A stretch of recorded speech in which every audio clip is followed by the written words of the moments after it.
Ini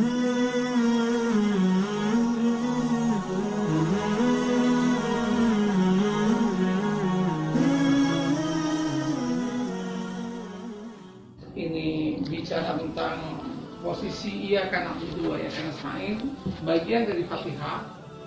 Maka ada kalimat yang menarik di pembukaannya itu. I'lam anna hadhihi surata istamalat ala ummahatil matalib al-aliyah at-tamashtimal wa tadammatha akmalat tadammun. Ketahuilah bahwa surat ini meliputi induk-induk tujuan yang tinggi dengan kandungan-kandungan yang sempurna dan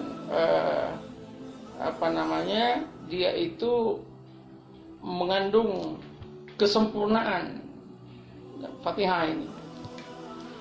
Fastamalat ala ta'rifi bil ma'budi tabaraka wa ta'ala.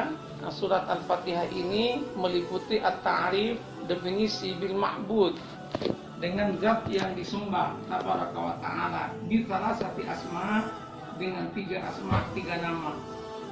Ada 3 nama yang menjadi marja al-asmaul husna wa sifatil ulia ilaiha. Dalam Fatihah itu ada 3 nama Allah yang dia itu menjadi induk dari semua nama-nama dalam al-asmaul husna itu. Apa saja? Nah, ternyata adalah Allah, Ar-Rabb dan Ar-Rahman. Jadi satu Allah, Bismillah, ya, Ar-Rahman. Kemudian ada lagi itu Ar-Rabb, Rabbul Alamin itu. Nah, apa pentingnya dia menyebut bahwa Fatihah itu mengandung 3 nama ini?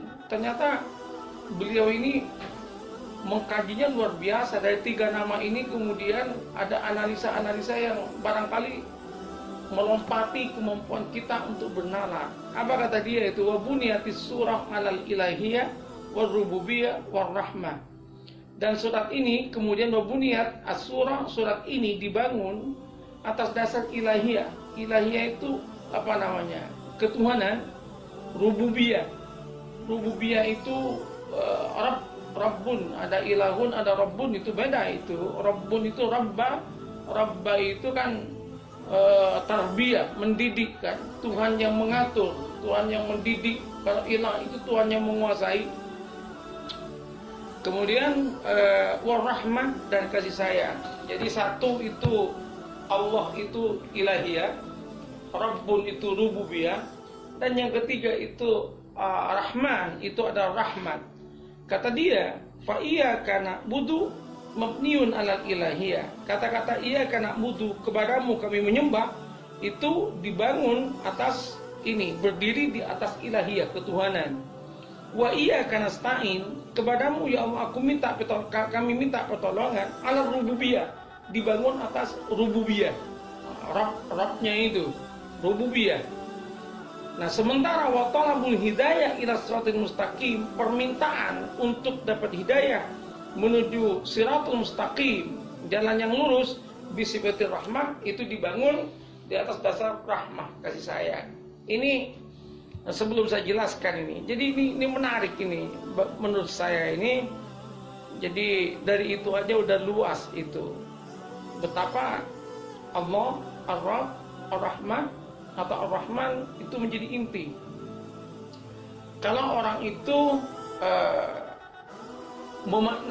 mampu memahami iyyaka na'budu wa iyyaka nasta'in sesungguhnya, Fatihah dengan sungguhnya, maka dalam dirinya itu akan muncul kekaguman, kepasrahan, sekaligus kesyukuran. Nah, pertanyaannya ketika kita baca Fatihah, terutama dalam sholat, munculkah rasa itu? Nah, saya merasa begini, banyak orang sholat itu yang kehilangan rasa, dia terputus, rasanya terputus, sehingga ketika assalamualaikum tidak menemukan kedamaian. Orang itu sholatnya akan menemukan kedamaian ketika dari Allahu Akbar sampai assalamualaikum itu sholatnya itu memiliki makna, ada kesatuan makna. Kemarin ketika saya sholat maghrib itu, setelah sholat maghrib duduk merenung, berpikir begini, kalau orang itu sholatnya itu bagus dan dia betul-betul memaknai sholat itu dengan 3 hal ini, bertuhankan kepada Allah, memohon pengaturan kepada yang mengatur hidup ini, yakni Allah Subhanahu wa taala, Rabbul Alamin. Dan kemudian untuk menikmati dia itu apa yang dia terima sebagai rahmat dari Allah Subhanahu wa taala. Saya kira tidak ada orang menderita dalam hidup ini. Wallahu a'lam bishawab. Al-Fatihah.